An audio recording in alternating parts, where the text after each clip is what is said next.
All right. So now for this one, we want to convert an exponential problem into a radical. So we need to remember that well, I don't like Edmonton's conventional, the way that they label, but this is the base 3, right? So that would be equal to 3, okay? 6 is what we call the power. So this is the base.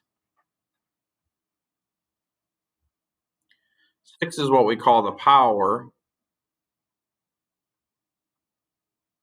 So it'd be 3 to the 6th power. And then 5 is what we call the root. So this would be the 5th root.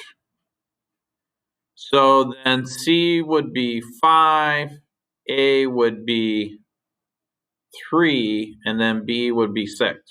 Now normally we would write that a little different, but I don't know why Edmentum chose this naming convention of A, B, C. Normally we use the letter B for base, and we use M and N for the root and the index, but it's okay.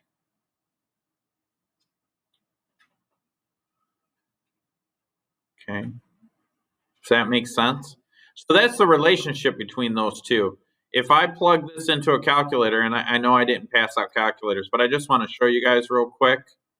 They both equal the same thing, right?